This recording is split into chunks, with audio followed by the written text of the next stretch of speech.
엔젤라 더크워스라는 사람은 그의 책 그릿에서 인생의 성공에 있어서 재능이나 성적보다 훨씬 더 중요한 요인이 작용한다고 했습니다. 저자는 실패와 역경, 슬럼프를 이겨내는 내면의 열정과 집념과 끈기를 그릿이라고 했습니다. 이 그릿은 내면의 힘 또한 마음의 근력이라고 표현할 수도 있습니다. 이 그릿은 이타성에 기반을 둔 목적의식을 지닐 때 우리 안에서 더욱 성장한다고 합니다. 다른 사람을 위한 일, 모든 사람을 위하는 일, 더 많은 사람을 위해 공동체를 위하여서 일할 때 포기하지 않는 그릿이 마음속에서 강력하게 일어나게 된다고 합니다. 다른 사람을 위해서 물질이나 시간을 나누며 공동체의 어려움을 타개하고자 할 때에 이 내적인 힘 그릿이 더욱 강하게 된다고 합니다. 우리 기독교는 이제 하나님의 뜻을 따라서 이제 다른 사람을 위해서 자신의 뜻과 생각을 포기까지 하면서 이익을 추구하는 그러한 사람들입니다. 왜냐하면 우리 예수님께서 그렇게 이타성으로 우리를 위해서 당신의 생명까지 포기하여 주셨기 때문에 그렇습니다. 우리도 이제 하나님이 주신 사명을 위해 이제는 나만을 위해 사는 것이 아니라 다른 사람을 위하여서 공동체의 유익을 위하여서 우리가 진정으로 내면의 힘 그리스를 강하게 하고 또한 영적으로 더욱더 성숙한 자리에 이르러서 예수 그리스도를 본받고 하나님의 사람답게 하나님의 뜻을 이 땅 위에 펼쳐나가야 될 줄로 생각을 합니다. 오늘 인격의 예배를 드리면서 저는 본문 빌립보서 2장 5절에서 8절의 말씀을 중심으로 예수님의 성품이 나의 인격이 되기를, 어디서 많이 들어본 것 같지 않습니까? 우리 복음송을 할 때에 우리가 원하고 바라고 기도합니다. 하나님의 꿈이 나의 비전이 되고 예수님의 성품이 나의 인격이 되고 성령님의 권능이 나의 능력이 되기를 원하고 바라고 기도합니다 해서 제가 제목을 인용했습니다. 사랑하는 성도 여러분, 정말 원하고 바라고 기도하는 내용이 바로 이러한 것입니까? 하나님의 꿈이 여러분의 비전이 되기를 원하십니까? 예수님의 성품이 여러분의 인격이 되기를 원하십니까? 성령님의 권능이 여러분의 능력이기를 원하십니까? 그 원함을 바라고 기도하면 하나님께서 원하고 바라는 대로 이루어 주실 줄로 믿습니다. 이 마음은 인격의 좌소라고 하기도 하죠. 곧 인격이 자리 잡고 있는 곳이다. 마음은 그렇습니다. 그래서 어떤 사람을 우리가 알고 평가할 때에 그 사람의 마음이 어떠한가, 참 이게 중요한 것입니다. 그런데 오늘날 많은 사람들은 외모 지향적으로 나가서 그 사람의 내면의 진정한 그의 마음, 그의 인격, 그의 성품은 고려하지 않고 외모만 가지고 평가하는 것은 매우 잘못된 것이라고 여겨집니다. 사람의 진정한 모습은 외모가 아니라 그 내면이고 곧 마음이라고 해도 과언이 아닙니다. 성경 잠언 23장 7절은 그래서 대저 그 마음의 생각이 어떠하면 그 위인도 그러한즉 그가 내게 먹고 마시라 할지라도 그의 마음은 너와 함께하지 아니함이니라. 그렇습니다. 그 사람이 어떠한가는 그 위인의 마음을 보면 안다는 거잖아요. 그것은 너무나 당연한 진리입니다.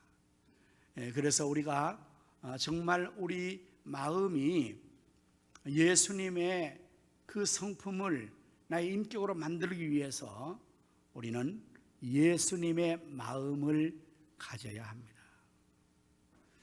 오늘 성경 본문의 5절의 말씀에 그래서 그렇게 말하죠. 너희 안에 이 마음을 품으라. 곧 그리스도 예수의 마음이니. 우리 사람들은 다 얼굴이 다른 것처럼 그 마음이 다릅니다. 생각도 다릅니다. 그래서 얼굴을 보면 그 마음을, 생각을 읽을 수 있다고 합니다. 왜냐하면 얼굴은 얼굴, 얼의 꼴, 마음의 모양이기 때문에 그렇습니다. 그렇다면 우리 사람들의 얼굴이 다 다른 것처럼 마음은 다 다릅니다. 그래서 마음들이 달라지고 하나 될 수 없는 그러한 가운데 있지만은 우리 모두가 예수님을 나의 주, 나의 하나님으로 영접하고 예수님께서 우리의 마음의 주인으로 와 계십니다. 여러분 모두가 예수님을 구주로 영접하셨죠? 혹시 아직도 예수님을 자신의 구주로 영접하지 않은 사람이 있다면 지금 예수님을 자신의 구주로 영접하여 모실 수 있기를 바랍니다. 너희 안에 이 마음을 품으라. 그것은 예수님의 마음을 가지면 예수님의 그 성품, 예수님 마음이 우리의 인격이 되어서 우리가 예수님의 사람답게 되어지게 되는 것입니다. 그렇다면 예수님의 마음은 어떤 마음일까요? 6절의 말씀 보면 겸손하신 마음이에요. 그는 근본 하나님의 본체시나 하나님과 동등됨을 취할 것을 여기지 아니하셨다. 예수님은 누구십니까? 하나님의 본체이십니다. 곧 하나님 자신이라는 말씀입니다. 우리는 성경의 교리 중에서 하나님에 대한 삼위 일체의 교리를 믿습니다. 곧 성부, 성자, 성령 하나님이 하나이시라는 교리입니다. 그래서 예수님은 하나님이십니다. 본체이십니다. 하나님과 동등하십니다.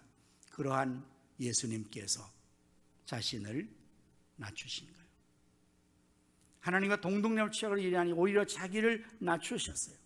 그것이 바로 겸손함입니다. 사람의 인격을 우리가 볼 때에 겸손한 사람의 인격을 보면 정말 감동이 되고 존경이 됩니다. 그러나 교만한 사람을 보면 거슬리고 그리고 가까이 하고 싶지 않는 마음이 들죠. 우리 모두는 나도 모르는 사이에 내가 제일 되고 싶은 마음이 늘 있어요. 우쭐대고.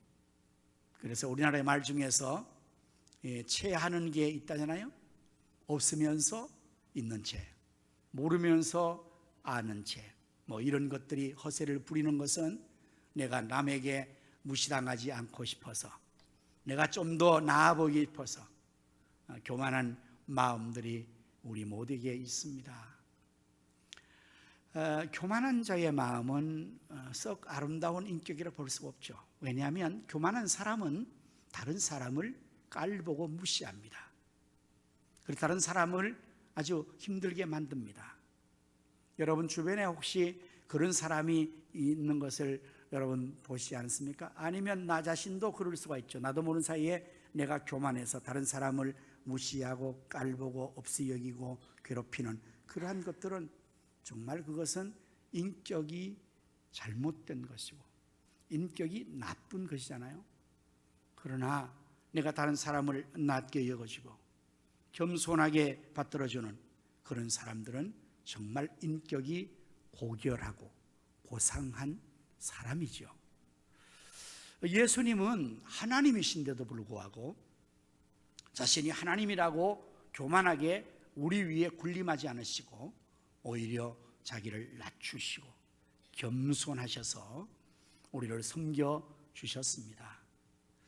예수님 따라가는 제자들이 늘 따라가면서 서로 간에 누가 더 크냐는 다툼을 했습니다.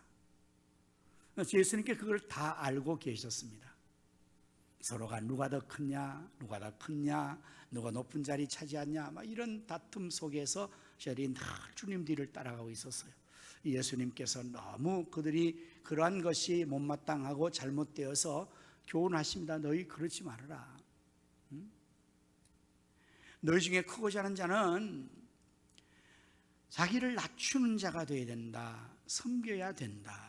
겸손해야 된다. 그렇게 누차 일러주셨어요. 그래도 그들은 좀처럼 그 마음을 버릴 수가 없었어요.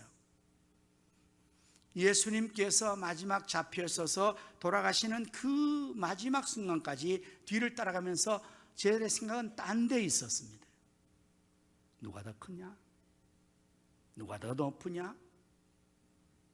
그래서 예수님께서는 급기야 마지막 돌아가시기 전날 밤, 마지막 밤에 저를 앉혀놓고 대에 물을 떠다가 그들의 발을 씻기기 시작하죠.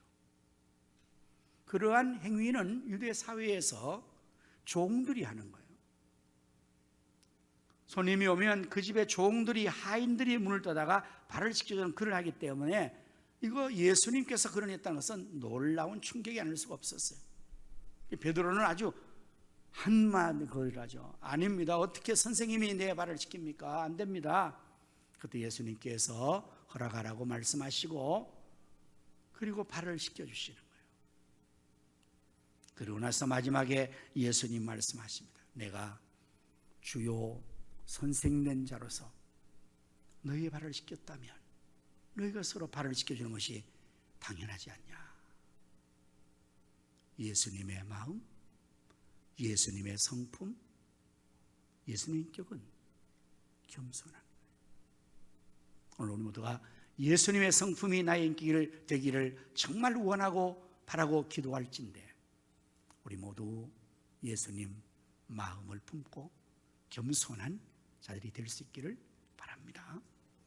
또한 예수님의 마음은 어떤 마음일까요? 하나님 아버지에게 절대적으로 순종하는 마음이었어요. 8절의 말씀에 보면은 사람의 모양이 나타나서 자기를 낮추시고 죽기까지 복종하셨다. 순종을 넘어선 것이 복종이에요. 순종은 말 그대로 순하게 따라가는 그것이라면 복종은 아주 강압적인 것에 따라가는 거예요. 자기가 원치 않는 것도 하는 것이 복종이죠. 어느 정도까지 하셨다고 합니까? 죽기까지. 하나님 아버지께서 예수님에게 너는 세상에 내려가서 인류를 구원하기 위해서 죽어라, 이 말씀까지도 예수님께서는 순종하시고 복종하시고 우리를 위하여 십자가에서 예수님께서 돌아가셨습니다. 여러분, 이것이 고상한 인격. 인격자는 순종을 하는 자예요. 거스리는 자는 인격이 뛰어난 것이라 할 수 없어요. 오늘 우리 모두가 하나님께 순종해야 할 것이며 부모님에게 순종해야 할 것이며 윗사람들에게 순종해야 됩니다. 그러나 오늘 이 시대는 순종이 없어지는 시대, 다시 말하면 거역의 시대, 폐역의 시대가 됐습니다. 정말 심각한 문제가 아닐 수가 없죠. 이로 인하여서 가정에서 자녀가 부모에게 대적하고 불순종하고 거역하여 폐역함으로 가정이 아주 엉망진창이 됐습니다. 사회에서 젊은이가 어른을 알아보지 못하고 순종하지 않고 거스리고 대적함으로 사회 질서도 윤리도 모든 것도 다 파괴되겠어요. 이것이 바로 말세의 현상이라고 예언한 것처럼 우리 그런 시대를 살고 있는데, 여러분, 어떤 사람이 다른 사람의 말에 잘 순종한다, 자녀가 부모의 말에 잘 순종한다, 성도가 하나님 말씀에 잘 순종한다, 그게 인격이에요. 그게 정말 예수님을 닮은 인격이란 말이에요. 부족해서 그렇게 하는 거 아닙니다. 예수님은 뭐 부족해서 그렇게 한 거 아니잖아요. 하나님 본체신데요, 능력이 없어도 아니에요. 하나님의 능력을 가지고 계셨어요. 그럼에도 불구하고 아버지의 뜻에 죽기까지, 죽으시면서까지 순종을 하신 거예요. 히브리서 5장 8절 9절 말씀에 그가 아들이시면서도 받으신 고난으로 순종을 배워서 온전하게 되셨은즉 자기를 순종하는 모든 자들의 구원의 근원이 되셨다라고 기록했어요. 예수님은 하나님의 아들이시면서도 받으신 고난이 많아요. 여러분 알다시피 십자가에 죽으시는 고난이 얼마나 큰 것입니까? 그 고난을 통해서 순종을 배웠다고 했어요. 오늘 여러분 우리가 순종을 배우는 겁니다. 순종은 가르치는 겁니다. 어떻게 해요? 고난을 통해서 배우고 가르치는 거예요. 말 안 들으면 매질을 하는 거잖아요. 말 안 들으면 징계를 하는 거잖아요. 고난이에요. 말 안 들으면 그걸 통해서 꺾어주고 순종을 배워주고, 그래서 순종을 배우는 거예요. 오늘 우리 자녀들에게 우리 가르쳐야 될 것이 뭐냐? 국어, 영어, 수학이 아니에요. 그것뿐만 아니라 순종을 배워야 되는데 오늘 이 시대에 순종을 가르치지 않는 거예요. 순종을 배우러 가지 않는 거예요. 그러니까 자녀들이 훌륭해졌어요. 지식도 많아지고 기능도 좋아지고 능력도 많아졌는데, 그래서 그 능력 가지고 부모를 대적한다? 이거는 폐역이죠. 여러분, 오늘 우리의 자녀 세대가, 젊은 세대가 우리 어른 세대가 훨씬 더 모든 면에서 뛰어났어요. 지식도, 기술도, 기능도, 능력도, 외모도 다 출중해요. 그런데 순종을 안 해요. 그 힘으로 거역을 해요. 그 힘으로 대적을 해요. 그러니 폐역이라는 말이 딱 맞는 말이에요. 그건 인격이 잘못돼도 한참 잘못된 거죠. 아무리 똑똑해도, 아무리 훌륭해도, 아무리 위대해도 자기 부모에게 순종을 하는 것이 인격 아닙니까? 예수님은 그런 분이셨거든요. 죽기까지 복종하셨다. 너희 안에 이 마음을 품으라, 곧 그리스도 예수의 마음이라는 이것이 바로 그것을 말씀하는 거예요. 겸손과 복종. 그리고 우리가 예수님의 성품을 나의 인격으로 삼기 위해서는 성령의 열매를 맺어야 합니다. 성령님은 누구십니까? 예수님의 영이십니다. 하나님의 영이십니다. 성부, 성자, 성령 삼위 하나님은 하나이십니다.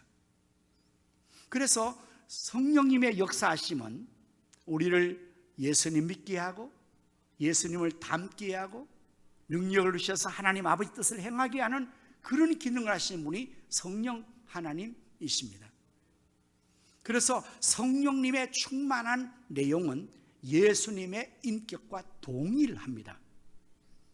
여러분, 성령의 9가지 열매가 갈라디아서 이제 5장 22절과 23절에 나오잖아요. 이 내용을 한번 보십시오. 사랑, 이게 예수님의 마음이에요. 하나님이 사랑이십니다. 어떤 사람이 인격이 좋다, 그게 바로 사랑이 많은 걸 말해요. 사랑이 많은 사람이 인격이 좋은 사람 아니에요? 그럼 희락, 기쁨이 있어요. 인격이 아주 밝습니다. 자기가 기쁘고 다른 사람을 유쾌하게 합니다. 그게 바로 예수님의 마음입니다. 성령의 열매죠. 화평, 바로 예수님은 화평케 하시는 화목의 주인공이잖아요. 우리 주변에 사람들 중에서 두 종류가 있죠. 한 종류는 피스메이커가 있어요. 그 사람은 어디 가든지 평화를 만들어요. 피스를 메이커예요. 그 사람만 가면 화해가 이루어져요. 반대는 여러분 잘 아시죠? 무엇입니까? 트러블 메이커였어요. 그 사람만 가면 계속 문제가 일어나는 거예요. 이간질하고 싸움 붙이고. 왜 그렇습니까?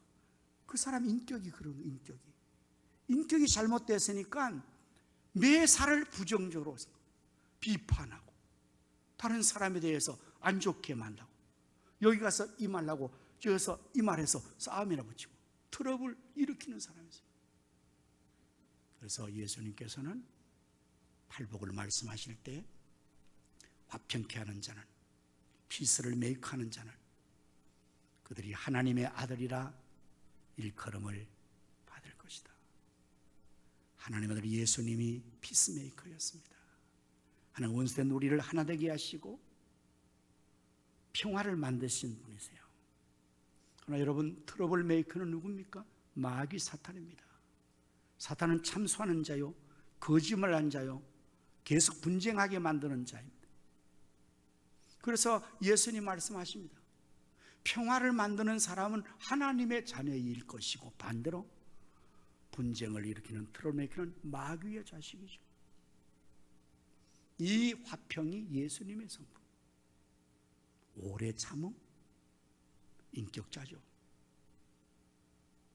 그리고 또한 자비로움, 선한 마음, 충성, 온유한 마음, 절제하는 마음. 여러분, 이 정도 되면 인격이 거의 완숙해지는 거예요. 이 내용이 자기 인격서 다 있어.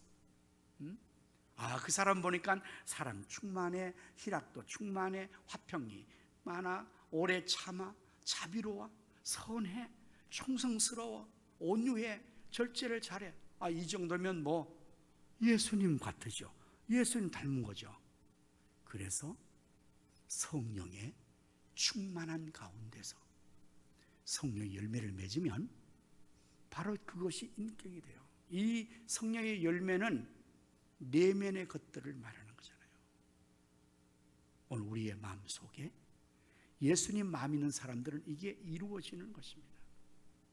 성령님께서 마음속에 충만하게 임하시는 분은 성령의 사람이 되는 거예요. 예수님의 사람이 되는 거예요. 그래서 인격이 달라지는 거죠. 오늘 우리가 하나님 앞에서 이제 예수님 믿어서 죄와 사망에서 구원받았습니다. 고린도서에 보면은 그런지에 누구든지 그리스도 안에 있으면 새로운 피조물이라, 뉴 크리에이션, 새로운 피조물이라. 이전 것은 지나갔으니 보라 새 것이 됐다. 오늘 우리가 그래야 되는 거거든요. 이전 것은 지나가야 되거든요. 예수 믿기 전에 우리의 모습들, 우리의 허물되고 죄된 모든 것들은, 잘못된 건 다 지나가버리고 예수님 안에서 새로운 피조물로서 하나님의 사람답게, 예수 사람답게 빚어지고 만들어지는 거죠. 여러분, 무엇으로 예수 믿고 나서 우리가 달라지는 겁니까? 헤어스타일을 바꾸는 겁니까? 나의 패션을 바꾸는 겁니까? 그게 달라지는 게 아니에요. 사람의 진정한 달라짐은 외모가 아니라 마음이 달라져야 돼요. 생각이 달라져야 돼요. 그래야 근본적으로 달라지는데, 우리는 외모만을 가꾸고 외모를 다르게 자꾸 하는데 신경 쓰다 보니까 마음을 놓치는 겁니다. 여전히 내 마음이 이전에 가지고 있던 그 옛 마음을 가지고 그대로 있는 거예요. 그래서 우리가 인격이 잘못되어서 예수님 욕을 먹이는 거예요. 교회 열심히 다니고 충성 봉사하고 기도도 하고 참 많이 하는데 그 사람이 인격이 부족해. 그래서 존경을 못 받아요. 사랑을 못 받아요. 사람들에게 인기가 없어요. 다른 사람들이 싫어해요. 가까이 하고 싶은 마음이 없는 거예요. 왜? 인격이 냄새가 나니까. 인격이 잘못되어서 안 좋으니까. 그게 참 큰일 아닙니까? 우리 모두가 하나님도 나를 좋아해야 되지만 사람들도 나를 좋아해야 하잖아요. 여러분 자신을 한번 우리 돌아봅시다. 여러분 주변에 여러분을 좋아하는 사람 몇 명이나 있어요? 여러분 주변에 사람들이 막 득실득실 합니까? 버글버글 합니까? 아주 웅성웅성 모여듭니까? 나만 가면 사람들이 막 쫙 와서 그냥 내 주변에서 같이 하고 싶습니까? 아니면 나만 가면 사람들이 다 이리저리 그냥 흩어져 버립니까? 문제가 있는 거잖아요. 내 인격에서 은혜스러움이 나타나고 향기가 나타나고 끌림이 있고 다른 사람들이 정말 가까이 가고 싶고 그런 사람이 되어야 돼요. 그게 인격의 문제입니다. 인격의 문제. 신앙 문제가 인격이 동반되지 못하면 신앙은 빛을 발하지 못합니다. 우리 모두에게 있어서 정말 예수님의 마음을, 나의 마음을, 예수님의 성품을 나의 인격화할 수 있는 그러한 노력으로 우리가 기도를 해야 합니다. 그래서 우리의 기도의 제목이, 기도의 소원이, 내 모든 소원, 기도의 제목 예수님 닮기를 원합니다. 찬송가 이제 부를 거예요. 건강 위해 기도하고 자녀 위해 기도하고 사업 위해 기도하는 거 다 필요해서 하죠. 그러나 그 못지않게 중요한 게 뭡니까? 주님 닮기를 원합니다. 내 마음에 주님의 마음을 품기를 원합니다. 성령님이여 충만히 저에게 임하셔서 성령님의 9가지의 열매가 저에게 풍성하게 탐스럽게 맺히게 하여 주옵소서. 내 마음에 사랑이 더 커지게 하여 주옵소서. 사랑이 넘쳐나게 하여 주옵소서. 기쁨이 충만하게 하옵소서. 기쁨이 모든 사람들에게 기쁨을 줄 수 있는 사람 되게 하여 주옵소서. 화평의 메이커가 되게 하여 주옵소서. 평화의 사람 되게 하여. 성 프란시스코는 기도해요. 주여 나를 평화의 도구가 되게 하여 주옵소서. 미움이 있는 곳에 사랑을, 분리가 있는 곳에 일치를 만드는 피스메이커 되기를 기도했어요. 오늘 사랑하는 성도 여러분, 우리 모두 예수님 믿어서 예수의 사람이 됐고 하나님의 백성이 됐어요. 당연히 하나님의 자녀는 부모를 닮는 거잖아요. 우리는 하나님의 자녀이므로 하나님을 닮아야 될 것이 정상입니다. 정상입니다. 제가 이런 얘기를 많이 했는데요, 저기 마석에 가다 보면 높은 한 800m 고지에 기도원이 하나 자리잡고 있어요. 서울에 있는 동도교회에 사는 천마산인데 거가 천마산 기도원이에요. 제가 한때 거기를 많이 늘 가서 기도했는데 그 간 이유가 하나 있습니다. 거기에 원목이신 표창배 목사님이라는 분 때문에. 그분이 얼마나 영성이 뛰어난지 설교와 기도 인도가 너무 은혜가 돼서 거기서 힘을 얻곤 했거든요. 그런데 하루에 예배를 새벽에 한 번, 오전 10시에 한 번, 오후 2시에 한 번, 저녁 7시에 한 번, 이렇게 4번을 드려요. 그러니까 기도원 가서 다른 시간은 개인 기도하고 그때 가서 말씀 듣는 거예요. 그러면 그 표창배 목사님의 18번이 뭐냐? 설교 때마다 마귀가 성도를 보고 너는 어쩌면 그렇게 나를 꼭 빼닮았니? 그런다는 거예요. 누가? 마귀가. 우리 예수님께서 우리를 보시고 너는 어쩌면 그렇게 나를 꼭 빼닮았니? 이래야 되는데 마귀가 우리를 보고 너는 어쩌면 그렇게 꼭 나를 빼닮았니? 어쩌면 그렇게 심술이 나하고 똑같으냐? 심보가 고약하냐? 어쩜 그렇게 트러블을 잘 일으키느냐? 어쩜 그렇게 불순종을 잘하냐? 어쩜 그렇게 문제를 제기해? 마귀가 그래서 야, 넌 꼭 날 빼닮았다. 여러분, 이 메시지가 제 가슴에 딱 박혀 있는 거예요. 저는 너무 충격적이지만 너무 현실적으로요, 그럴 수 있구나.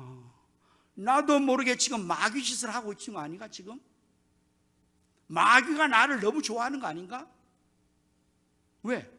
내가 마귀하고 너무 닮았으니까. 이거 심각한 문제 아닙니까? 하나님의 꿈이 나의 비전이 되고 예수님의 성품이 나의 인격이 되고 성령님의 권능이 나의 능력이 되기를 원하고 바라고 기도합니다. 정말 우리가 그렇게 원하고 그렇게 간절히 바라고 그렇게 간절히 기도해서 우리 모두가 예수님의 성품을 나의 인격으로 만들어 예수님 사람으로서 하나님께 기쁨과 영광을 돌리고 많은 주변의 사람들에게 예수님의 향기를 바랄 수 있는 우리 모두가 될 수 있기를 예수님의 이름으로 축원합니다. 아멘. 기도하겠습니다. 너희 안에 이 마음을 품으라. 곧 그리스도 예수의 마음이니 예수님의 성품을 나의 인격이 되기를 원합니다. 아버지, 하나님께서 우리를 자녀 삼으셨습니다. 하나님 자녀다운 인격을 갖게 하여 주옵소서. 예수님이 나의 주님이 되셨습니다. 예수님의 제답게 인격이 갖춰지게 하여 주옵소서. 예수님 마음 품게 하시고 성령의 충만한 가운데 성령의 열매를 맺어서 우리 모두가 예수님의 사람, 하나님의 사람답게 되어지도록 은혜 베풀어 주옵소서. 예수님 이름으로 기도하옵나이다. 아멘.